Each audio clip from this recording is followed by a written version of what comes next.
That's for me. There's certainly a sense that Fergie liked to have fun, she liked to sort of play jokes, but actually it began to wear rather thin. She's like a sort of steamroller that just keeps going. And her other half, Prince Andrew, the Queen's second son, and by all accounts, her favourite.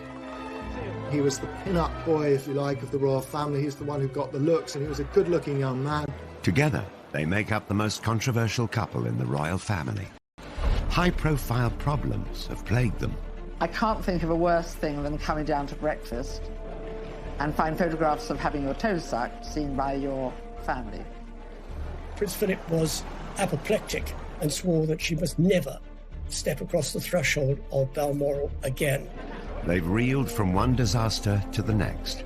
They're in a bubble. They've both had so much controversy. It's them against the world. So why has it gone so wrong for the royal couple? Is it about craving attention? At last, I have the turn to talk. All these men around here. Or are they just out of touch? Well, I have to ask the question, what is a reasonable lifestyle? One of Andrew's biggest failings is his singular lack of judgment, and that's bound up in a sense of entitlement and arrogance that he's always had, frankly. Tonight, this is the incredible story of how together Andrew and Fergie have lurched from one scandal to another. This case with Epstein is so serious. This is so much more serious than Randy Andy, Air Miles Andy.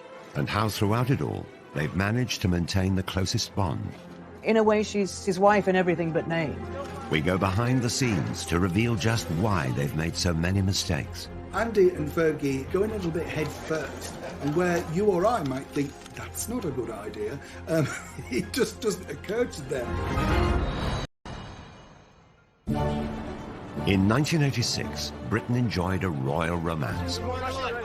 26-year-old commoner Sarah Ferguson got engaged to Prince Andrew. The polished performance followed hard on the heels of the appearance of a palace official with the universally expected announcement of their engagement mid-morning. It generated intense excitement. Are you jealous of Sarah Ferguson? Yes! Very! Yes! She's absolutely gorgeous. I only wish I was 60 years younger and didn't stand a chance. Inside, the royal couple was showing off the ring. Could I ask you then, Miss Ferguson, do you remember what he said? Absolutely. But I'm not telling you. What went awry with that dashing young couple? And what led to the downfall of the Duke and Duchess?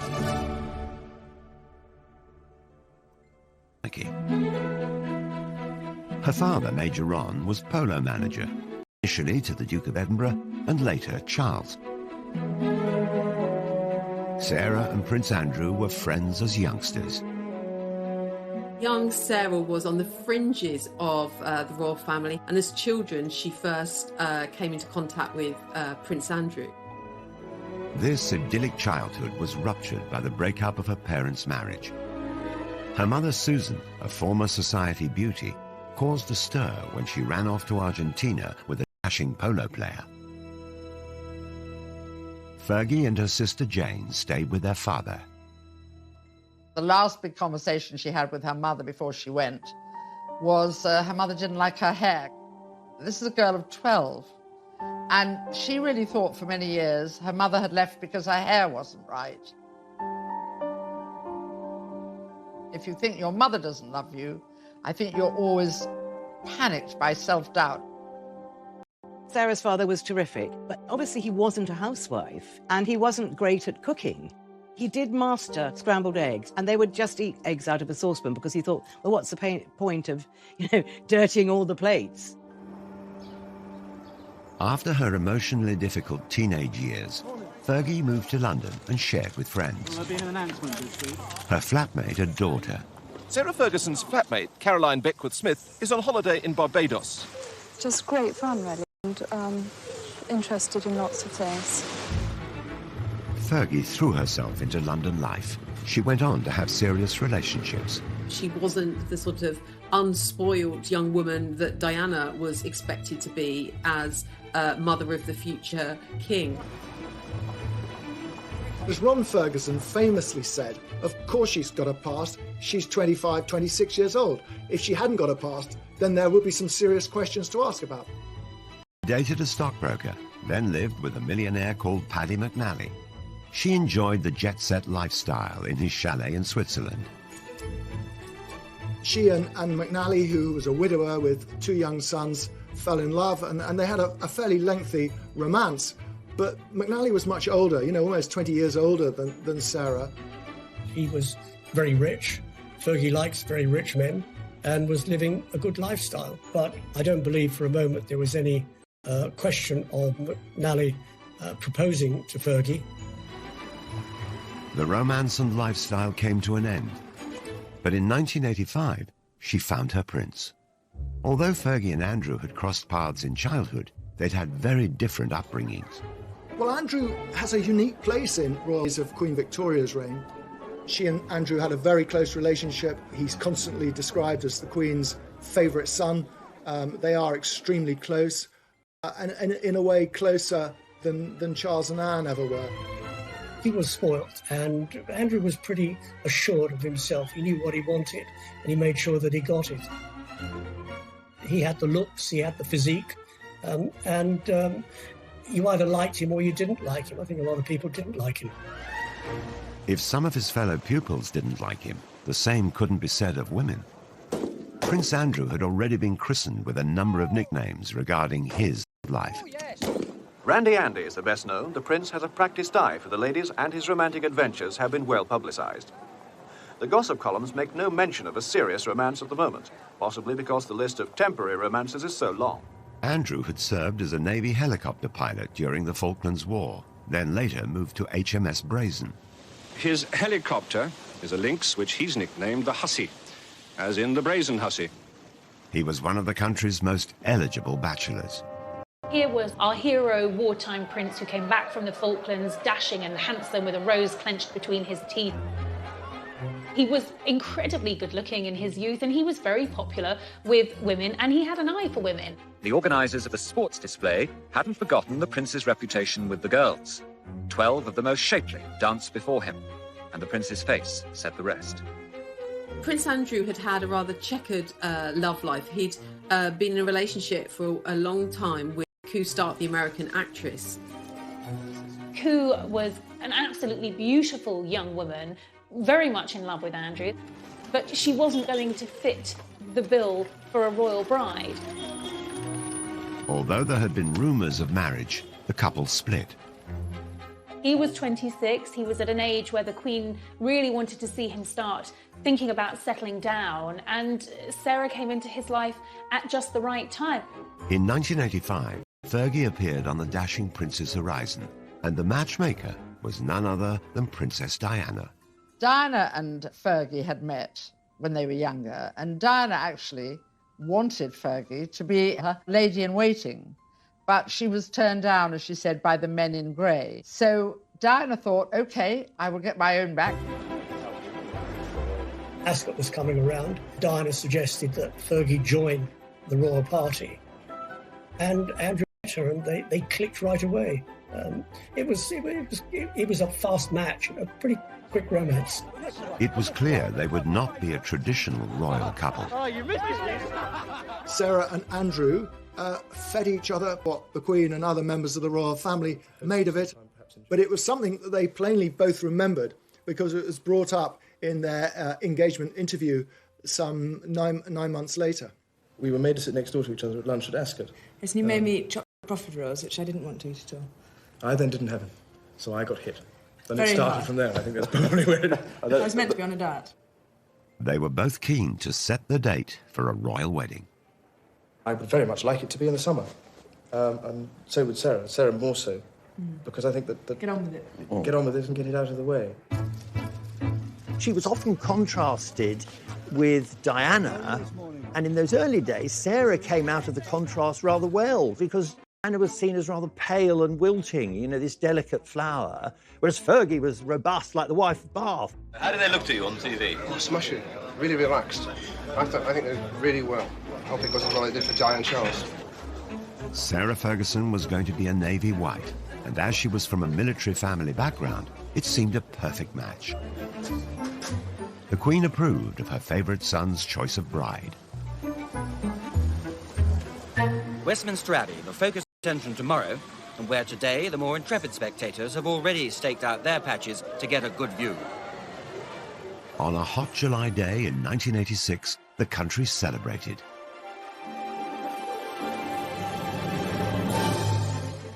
Fergie's 17-foot train had the initials A and S intertwined and sewn in silver beads. Everybody thought it was stunningly beautiful, and as she always said, I walked in as a commoner and I walked out as a duchess. A bit of a fairy tale, that, wasn't it? I mean, it's Cinderella, you know. At this precise moment, Sarah Ferguson became Duchess of York. They come out of signing the registry and a royal bride and groom curtsy to Her Majesty the Queen.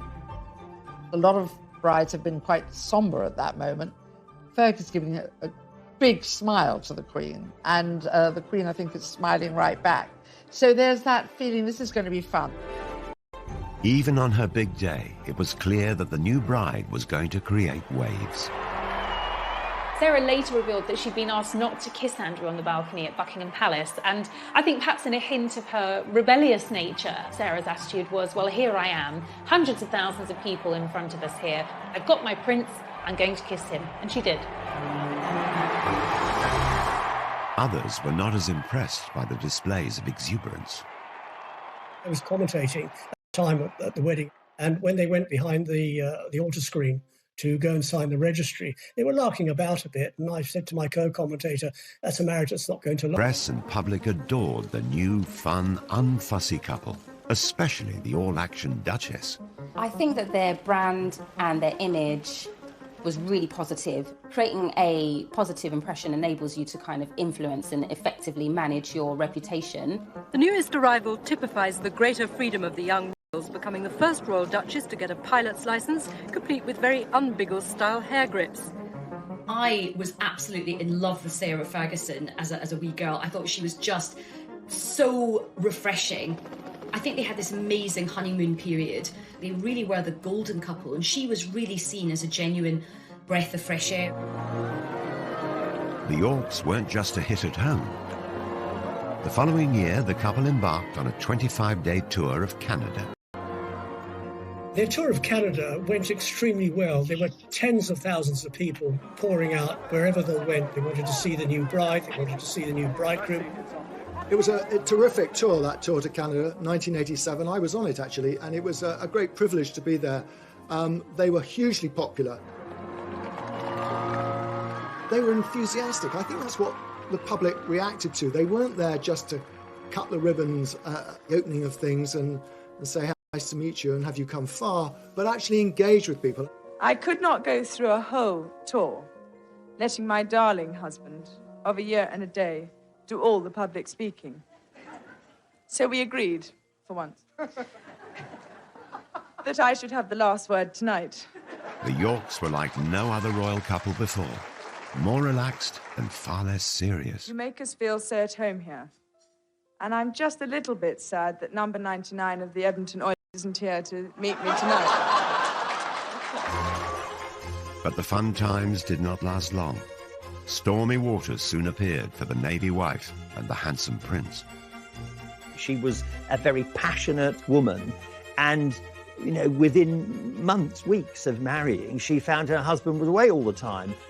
And Fergie's desire for attention started to grate with the public. All that her natural charm that had been celebrated initially began suddenly to be seen as rather unsophisticated and inappropriate.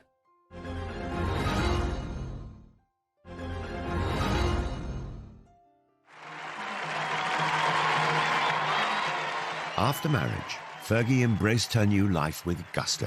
Her Royal Highness, the fair Duchess of York, leading forth her heroes on behalf of the International Year of Shelter for the Homeless.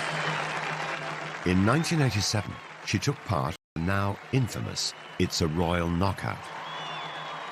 His Royal Highness, the tantalisingly eligible Prince Edward.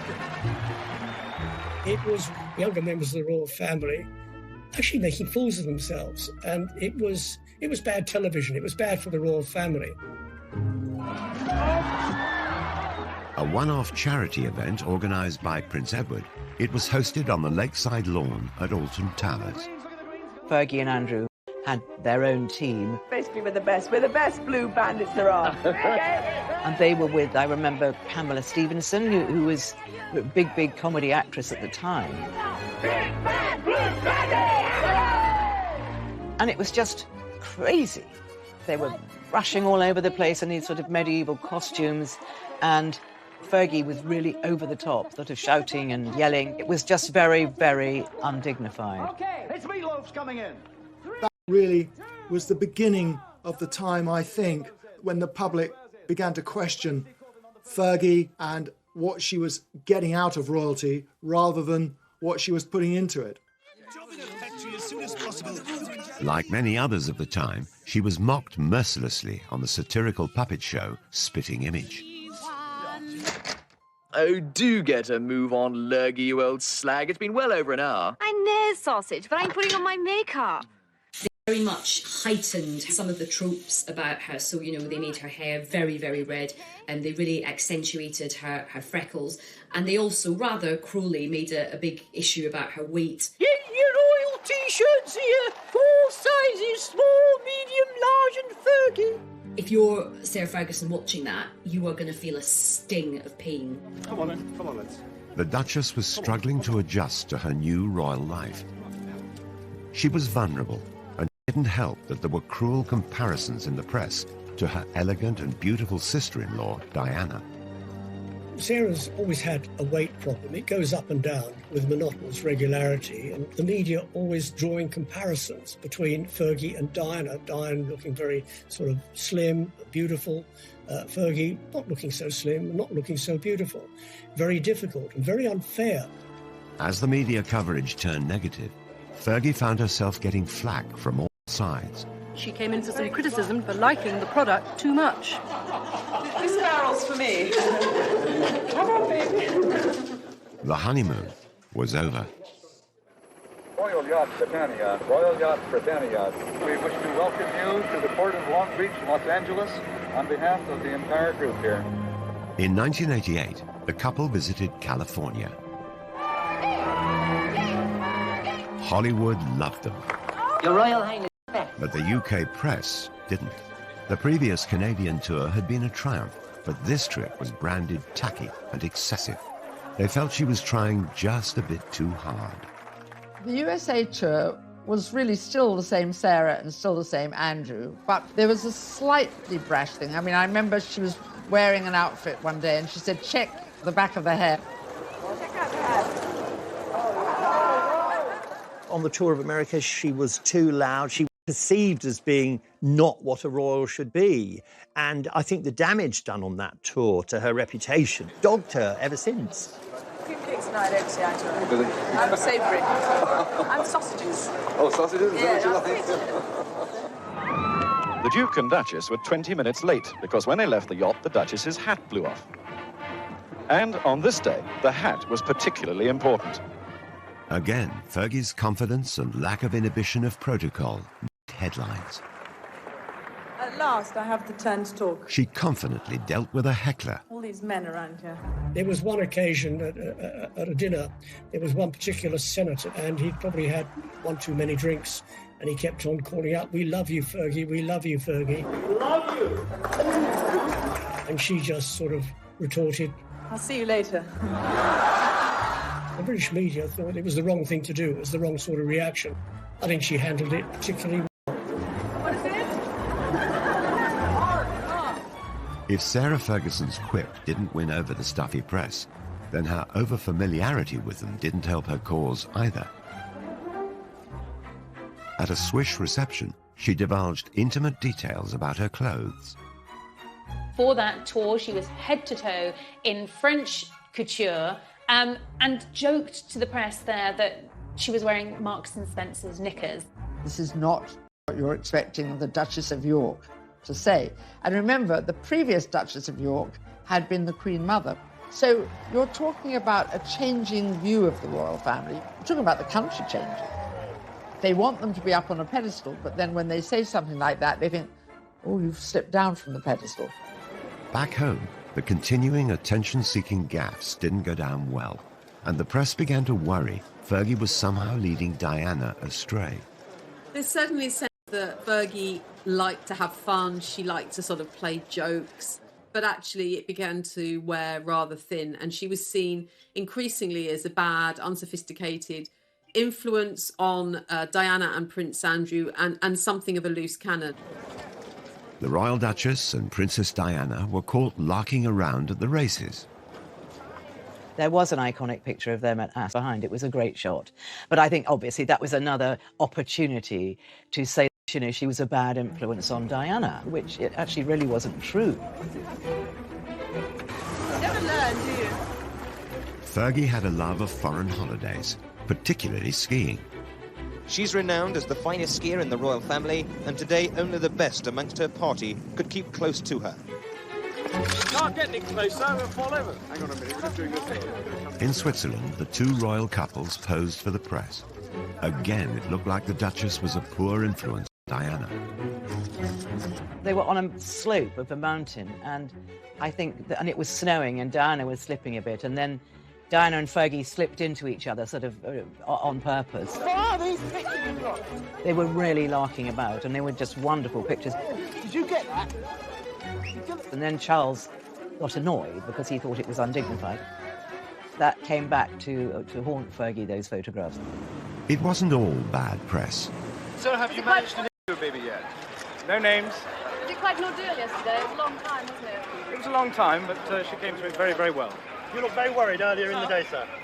Ah, that's because I was on my way to the dentist. So, 2 years after their marriage, the Yorks celebrated the birth of their daughter, Beatrice.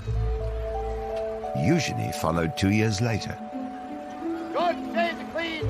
Our wishes to both the baby, to the father and the mother. But the happy family didn't last long. Prince Andrew was away at sea for many weeks of the year. His posting follows 3 months of specialised training, and the Duke will now lead a flight team aboard the frigate for around 18 months. In the early years of their marriage, Andrew was serving as a naval officer, which meant that he was frequently sent away. And for Sarah, that meant being at home at the palace on her own for long periods of time. And in fact, she later recalled that she got to see her husband 40 days a year. The rest of the time, he was absent. It's terrible. I mean, you're going away and leaving what you love behind. It's a fantastic job for a single man. It's getting less and less so for a married man. The new mother was lonely and lacking support. In 1992, private photos surfaced. A cleaner found a set of holiday snaps showing the Duchess and her 2 children with a Texan, Steve Wyatt. Wyatt was handsome and attentive. The pictures had been taken some 2 years previously. There's a picture of Steve Wyatt, and then there's Beatrice, who's just got bathers on, and they're obviously somewhere hot. And suddenly people think, who is this man? And so then the stories start. Eve Pollard, a tabloid editor at the time, was contacted by a mutual friend of the Duchess. A very old friend of ours rang us up. He said, I wonder if you could come and give a friend of mine a bit of advice. So we turned up in his lovely studio in Mayfair, and there she was. We tried to say, you know, you've just got to be careful about any photographs. If you go out with anybody while your husband's away, it should be a crowd. And she was, at that time, I have to say, very, very unhappy about the fact that she was alone. Gossip of affairs circulated in society circles for months. She was also getting a lot of flack from the royal household for behaving, as they saw it, inappropriately. So everything was mounting up against her, and I don't think Andrew was there to really back her up. And then along comes Steve Wyatt. It was the beginning of the end for Fergie and Andrew. The announcement that the Duchess of York had initiated discussions about a separation from her husband came as she arrived to pick up their daughter from school. In March 1992, the couple split. Fergie was soon spotted with another American, John Bryan, a friend of Wyatt's and her financial advisor. Soon, rumours of scandalous pictures of them together surfaced, and the photos were being touted around Fleet Street. The night before publication, I to see Brian. I sort of laid down these pictures, and there was a great intake of breath. Oh God. And he immediately went off into the bathroom, shut the door, and even though the door was locked, I could hear he was calling Sarah in Scotland and telling her that it was worse, far worse than he thought. He obviously was a little bit more than a financial advisor, as we saw from those photographs taken in the south of France with him sucking her toes. Whether he was looking at her toes as a new form of abacus or calculator remains to be seen. But it was the sort of nail in the coffin when it came to Fergie and Andrew's marriage. It was a sellout scoop for the Daily Mirror. 300,000 extra copies were printed, and as the public snapped them up, the newspaper was unrepentant. Unfortunately for Sarah Ferguson, she was staying with her in-laws at Balmoral. The papers were all laid out for breakfast. Sarah took one look around the dining room and thought, "There, but for the grace of God, go the lot of you. I'm going." So she went back upstairs, and obviously she had to see the Queen. And the Queen, remember, these two are fairly close, and the Queen was furious with her, just furious. She fled the castle and the press. No longer the luxury or privilege of an aircraft of the Queen's flight, for the Duchess just an ordinary scheduled flight to Heathrow. It spelled the end of Fergie's life as a royal, and that was absolutely devastating for her. It was never how she had expected things to turn out. The most important thing for me at the moment is to keep a low profile, work hard, and make sure that I continue to find cures and to help people as much as possible. With no wealthy husband, how was she going to live? The debt soon racked up. I wouldn't say she'd go anywhere for a hot meal, but she was prepared to put her name to all sorts of things which royals hadn't done. She needed money fast. I tend to attract a bit of attention. Her solution for bringing in the cash Cheers. was a flashy one.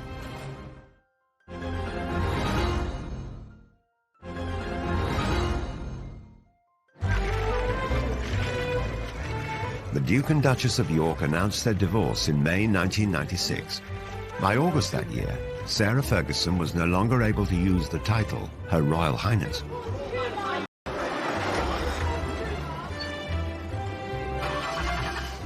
She found it awkward to adjust to a modest lifestyle. Living beyond her means quickly got her into financial difficulty. You know, she's cast out of the royal family. She doesn't just divorce Andrew, she divorces the whole of the royal family. I remember Diana saying to me that, you know, Fergie didn't get that much. You know, she really didn't. And that's why she had to work so hard. And she had to keep coming up with new ideas. In typical fashion, she made light of the negative press. It really bugs me that every day I have to read that I'm a millionaire 3 times over. Cool, I tell you. When her marriage broke down, her overdraft was said to have been £200,000, allegedly paid off under a separation settlement, which also involved Prince Andrew taking financial responsibility for their children, Beatrice and Eugenie. The news reports varied. At first, she said the royals gave her no financial support at all. Then she admitted to receiving £15,000 a year. It was then reported that the divorce settlement from Prince Andrew was worth several £1 million. Later, it seemed to emerge that actually she had a settlement around sort of £3 million. So I think it's likely that the divorce settlement was much more favourable than perhaps Fergie initially suggested. We've never known the full details, but we think she was meant to get money to buy a home, but I think probably she was so much in debt by then, she just used the money to pay off her debt. That's what I understand. Sarah Ferguson's debts stood at around £1 million. Just over a year later, her debts were reported to be in the region of £4 million. She had no concept of money coming in as opposed to money going out. About £300,000 went on her staff costs. £150,000 she would spend in a year on gift. She travelled a lot. Those were expensive costs.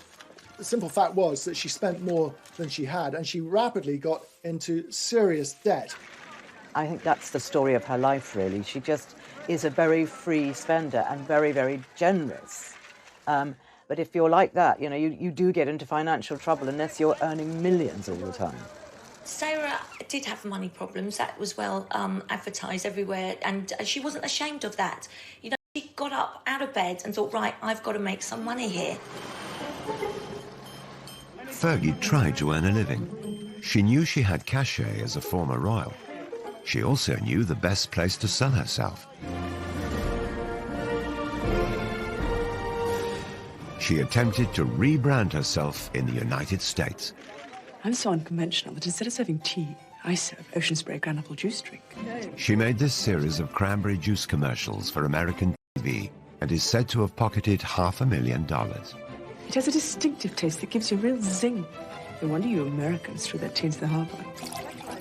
The Americans, God bless them, they love people with titles. If you're a lord, well, yeah, you're pretty good. But if you're a duchess, wow, you sort of hit the jackpot. She'd been married to the son of the Queen and was prepared to endorse brands. So for PR companies in the States, their Christmases had come early.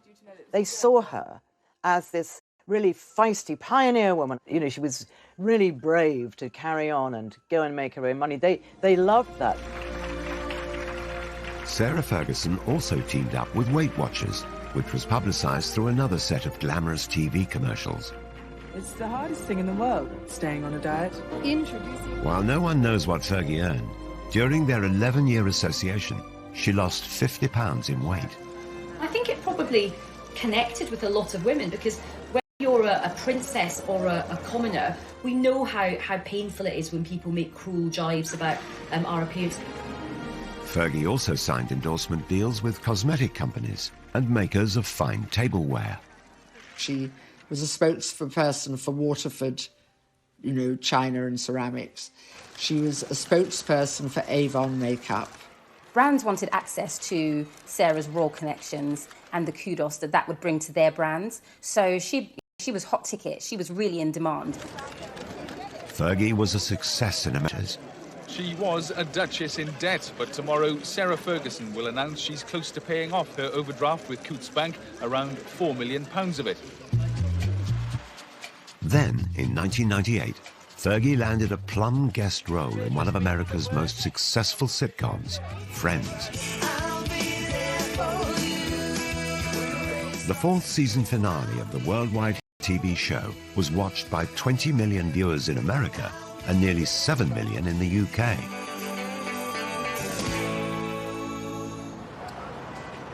Filming brought the Friends cast to London for a major wedding storyline. The character Joey photographed Chandler outside Westminster Abbey.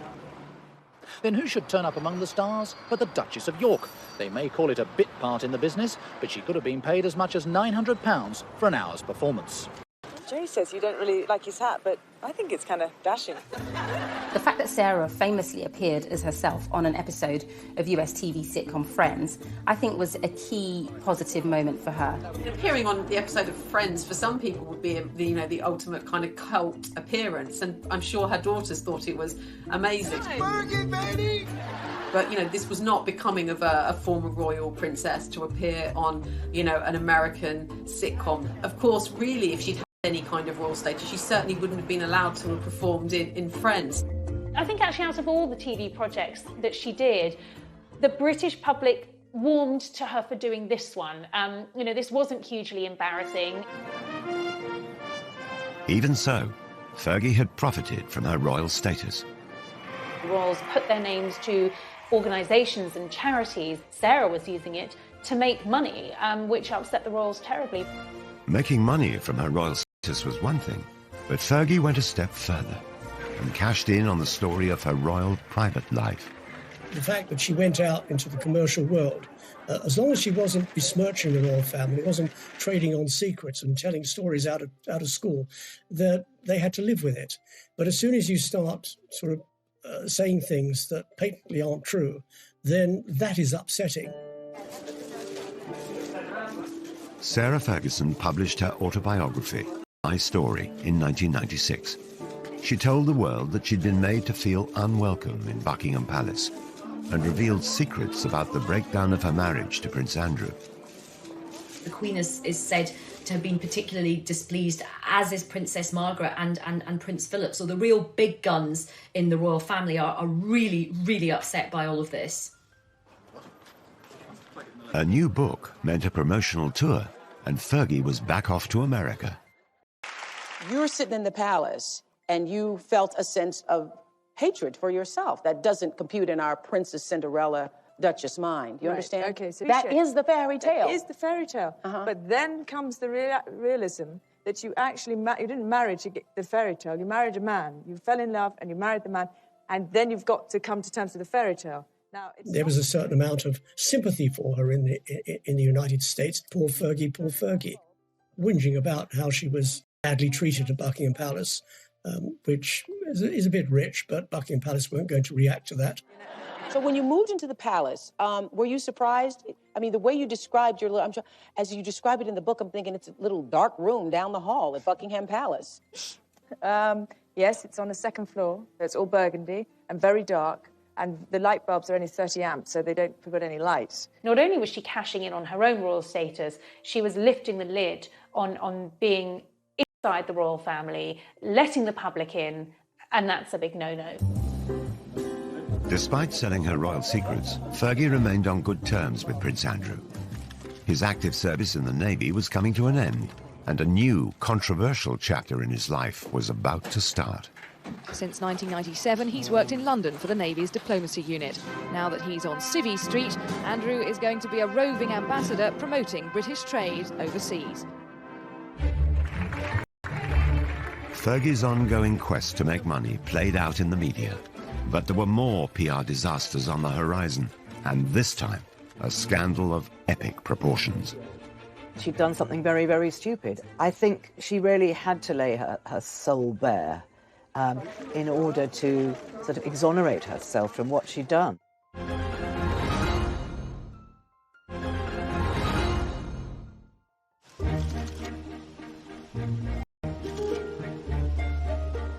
Though Prince Andrew and Sarah Ferguson were no longer married, they maintained a close friendship after their divorce.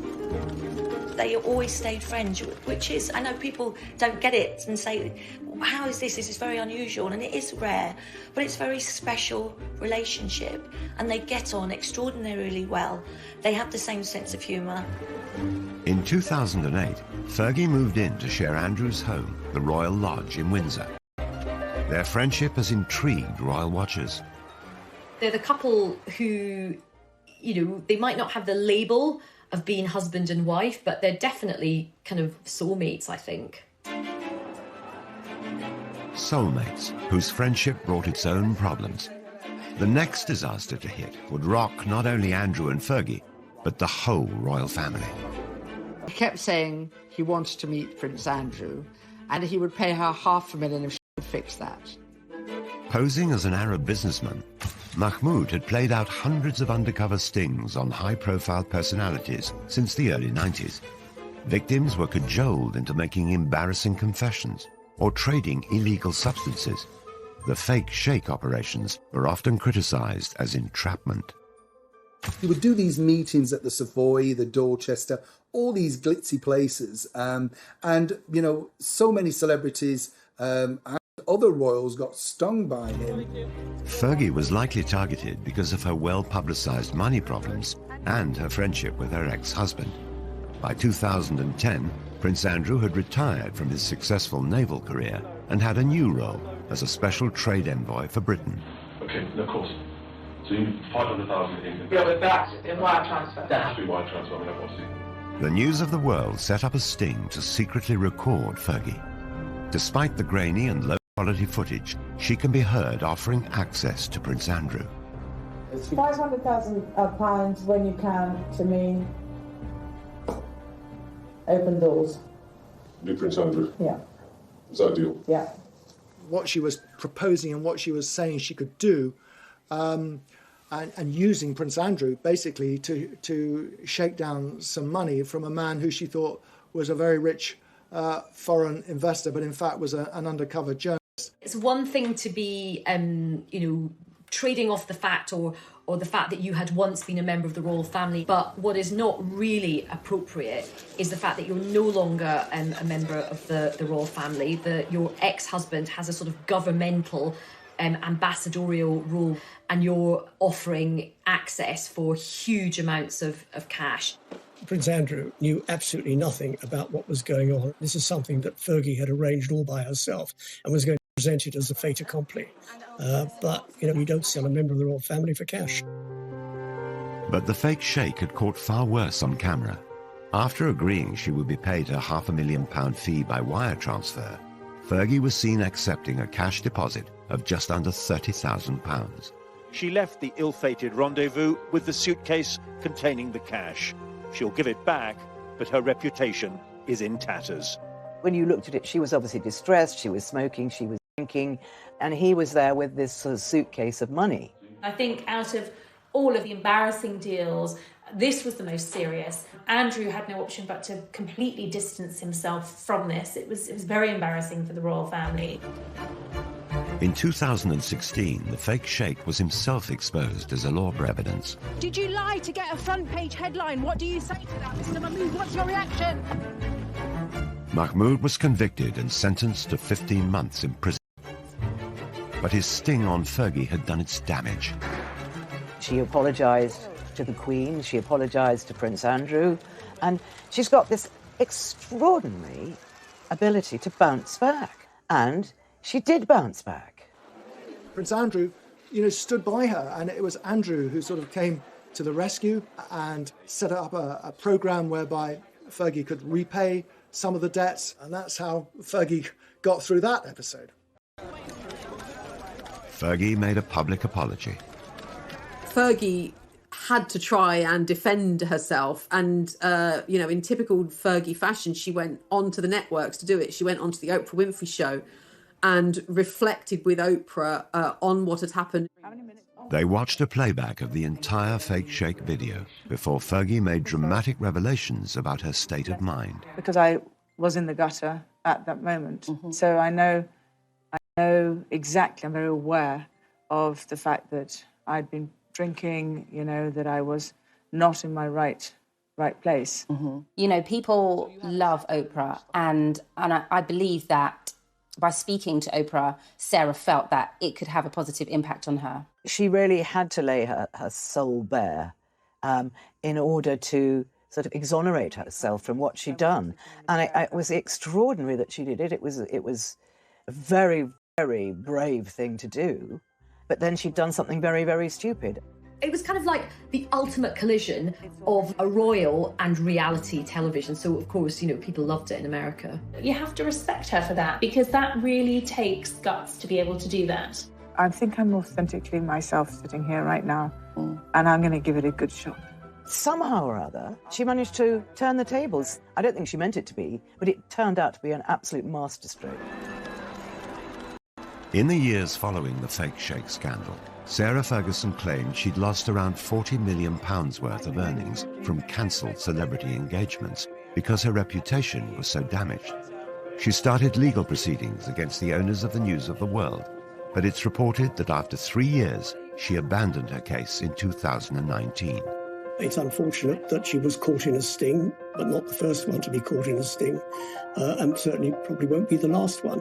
She realised very quickly that she was up against some serious legal opposition, and that if it went against her, the costs could have run higher and higher. So sensibly, she dropped the case.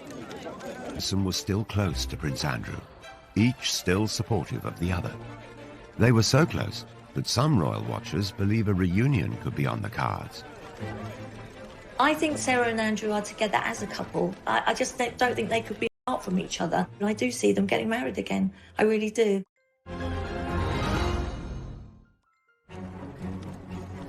Disaster after disaster.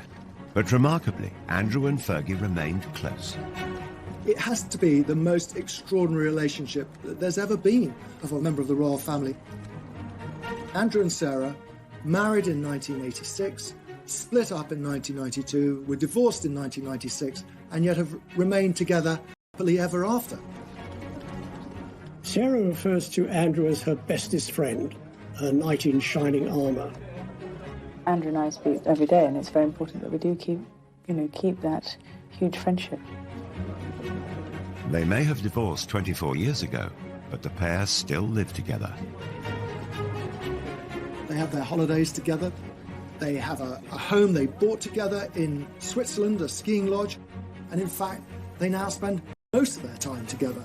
It is interesting that neither of them have really found anyone else since their divorce, and I think even though they're not formally married, I think they kind of are together, like in an emotional sense.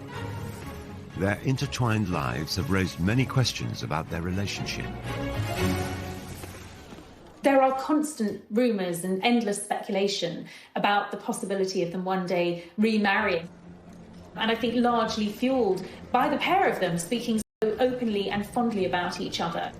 No, we're not married, and, you know, we're very happy with the way things are. Nothing going on there? Carl? I don't know. No, I mean, as people have if. needs. Really? I think Sarah and Andrew are together as a couple. And I do see them getting married again. I really do. But Fergie has repeatedly embarrassed the royal family. So could she ever be accepted back? Fergie did upset a lot of people. I mean, chiefly among them, I would say, Prince Philip. You know, nothing would ever happen while the Duke of Edinburgh is still alive. Such is the grudge that he still bears against Sarah. Fergie may never be able to win over her former father-in-law, but it does appear that the Queen is slowly welcoming Fergie back into the royal fold. Queen still has a soft spot for Fergie, and very occasionally Fergie's invited up to Balmoral. After the Duchess was excluded from William and Kate's wedding, a sign of acceptance was the invitation to Harry and Meghan's. She was ousted for a long time, and I think she found that very sad. Regardless of their marital status, the Yorks continue to present themselves as a family unit. The Prince, Fergie, and the two princesses, and all four attract ridicule. How do I look? Like a puppet of the bourgeois oppressors? Perfect. See you later. I mean, Beatrice's hat, which was unusual, was compared from everything from a loo seat to a pretzel. Just like her mother, Beatrice shrugged off the ridicule and put the hat up for auction, raising £81,000 for charity. It's also been noted that the princesses have inherited their parents' love of the high life. Beatrice and usually seem to spend an awful lot of time travelling at someone else's expense. Usually it often involves private planes or luxury boats. But they do both now have full-time jobs. Beatrice is a vice president for a software company in the States and usually has a senior position at an art gallery in Mayfair. They want to work. They don't want to be accused of being lazy or leeching off the taxpayer.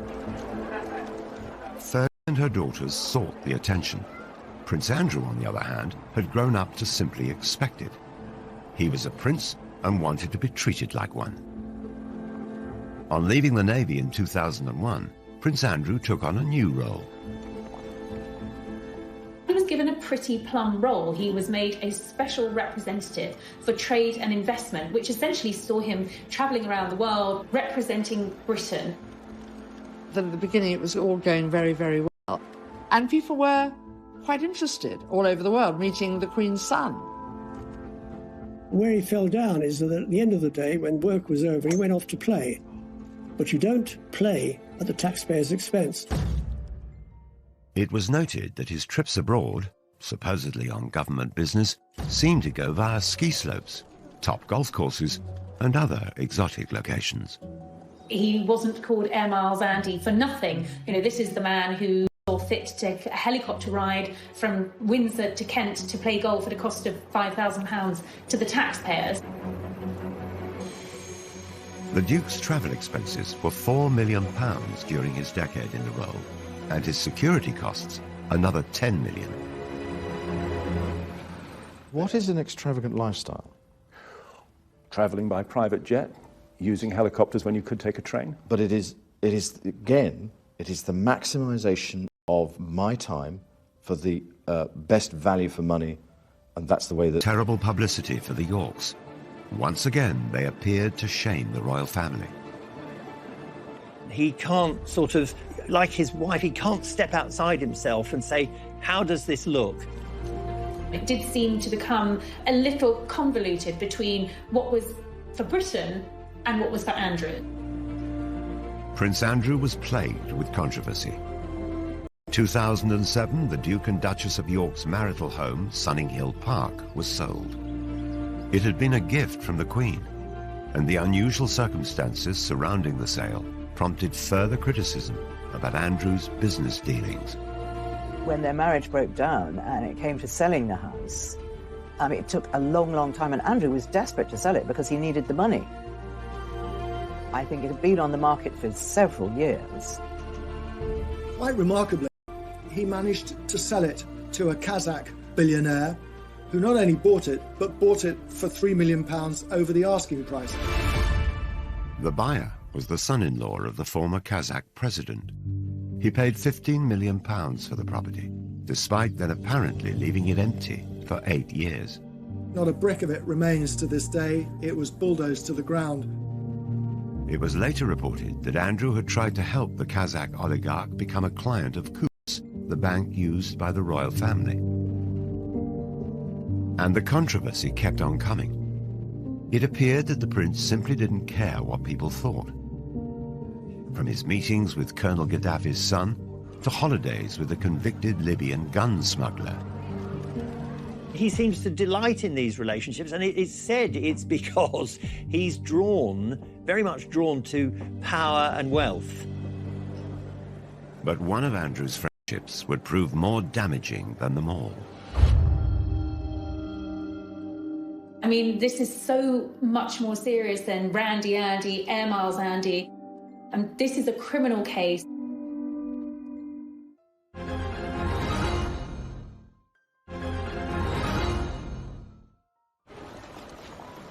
For over a decade, Prince Andrew has been engulfed in the biggest controversy of his royal life, a life that's been beset with scandals. He met Jeffrey Epstein around about 1999 through Ghislaine Maxwell, whom he'd known for years. Ghislaine was a girlfriend of Jeffrey Epstein. Epstein was very, very anxious to have somebody like Andrew as his friend because, you know, he's got a real-life prince. And it gave him so much kudos. I think around about 2000, he went to St. James's in the British Virgin Islands on Epstein's private jet and had made several trips. The high life was what attracted him to Ghislaine Maxwell, and he invited her to parties at the Palace. He invited her shooting at Sandringham, always with Epstein in tow. 2 months before Epstein attended Princess Beatrice's 18th birthday party, a warrant was issued for him over the sexual assault of a minor. The fact that he'd invited Epstein to Sandringham, he invited Epstein to Windsor Castle as a guest of the Queen, says a lot for the man's judgment. Epstein served 13 months in prison for soliciting an underage girl for prostitution. 2 years later, in 2010, Prince Andrew was photographed walking with him in Central Park during a 4-night stay at his New York mansion. He claimed that he went over there to say that they could no longer be friends. Well, what's wrong with email? What's wrong with a telephone call? It was also revealed that Sarah Ferguson had accepted a loan from Epstein. The Duchess quickly admitted her mistake, stating, "I have made another huge error in my life in order to get debt-free." The story exploded. Prince Andrew was accused of sexual misconduct. It was a wicked time in my life. It was a really scary time in my life. I had just been abused by a member of a royal family. She alleges that she was forced to sleep with Prince Andrew when she was underage. Very serious allegation. It's one which Prince Andrew denies. Epstein committed suicide in jail in 2019. Prince Andrew has strongly denied the accusations made against him, and he made a rare and very controversial interview from inside Buckingham Palace. Do you regret the whole friendship with Epstein? Now, still not. And the reason being is that the people that I met and the opportunities that I was given to learn, either by him or because of him, were actually very useful. The fact that, as reported, that he said to the Queen that it had gone well gives a very clear indication of the man's poor lack of judgment. Prince Andrew's interview was widely criticised. This was one disaster too many. Days after the interview, Andrew stepped down from royal duties. There have been many ups and downs for Sarah and for Andrew, but, for the Duke of York to essentially be forced into an early retirement, to step down as a senior royal, is a sign of just how serious this is. He can't do any charities. Virtually everyone who had anything to do with him has now... Statement saying the Duke of York expressed regret for his ill-judged association with Jeffrey Epstein. But the story just won't go away. This week, former Epstein associate Ghislaine Maxwell was arrested. She denies the charges against her and any wrongdoing. American authorities have made a formal request for Prince Andrew to speak to them as part of their inquiries. They claim previous requests for help have been repeatedly declined, whilst Andrew's lawyers say his offers of help were effectively rejected. There are clearly questions that need to be answered, and we have yet to see whether the Duke is going to cooperate. There are precious few people standing by him. I have to say, as time goes on, more and more of Andrew's support has sort of melted away, but there is one solid support, and it's Sarah. Sarah Ferguson has defended her ex-husband in television interviews, newspaper articles, and on her social media. It is just shockingly accusatory lies, which I won't stand by and let anybody believe, or I just have to shut it down right now. She knows she's going to get a lot of criticism for standing by Andrew at the moment, but that's what she does. She's so loyal, and she'll do anything to protect her family. Andrew stood by Sarah when she was in trouble. He was remarkably patient, and she is now standing by him. I think they're in a bubble. I think they've both had so much controversy. It's them against the world. When you grow up in the royal family, especially Andrew, who was spoiled by his mother, Charles is much more sensitive, much more aware and worried about how he appears to the public. Andrew was cosseted. He was the favourite son, and the Queen brought him up to think he could do no wrong. Surrounded by controversy, the future of the couple is uncertain. One of the side effects of Andrew's standing down from royal life is that he instantly lost a means of earning a living. And all the indications are he will never come back as a working royal. But if anyone can bounce back, it's surely Fergie. Again and again, she's experienced humiliation. The one thing that Sarah won't lose is that capacity to surprise all of us. She has done some really impressive charity work, and her children's books have done well. She's trying to forge out a new career in the film industry. I would say never with Sarah. Every day I'm going to do story time with Fergie and friend. Fergie now has another project. She's been reading stories for children online during the coronavirus lockdown. Let's get a bit of magic going here, shall we? She's being really personable. For Andrew, his future might rest more on his ex-wife than he could ever have imagined. Only recently there was a picture on social media of himself and Fergie packing together lunches to deliver to local nurses and stuff. So he's trying to do some good. But again, whatever you put up in this situation is ridiculed. Will it ever be possible for Fergie and Andrew to shake off the mistakes of their past? The scandal from Prince Andrew and Jeffrey Epstein is so toxic, and I do feel that is going to kind of tarnish her. The fact that she's still so close to Prince Andrew, I think that is going to have quite a limiting effect on big future sort of commercial projects. The story of Andrew and Fergie is a sequence of disasters. She sought out attention and indulgence she just couldn't afford. He mistook deference for friendship, his judgment clouded by his status. Throughout, there has been one constant. The Duke and Duchess of Disaster have stayed side by side. The next chapter of their lives are going to be very, very different to what's gone before. I think they're going to have to maybe try and enjoy the simpler things in life, and to be honest, they may not have a huge amount of choice. It wouldn't surprise me at all if we get an announcement that they're getting married again. Nothing really would surprise me with Fergie and Andrew.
Prince Andrew.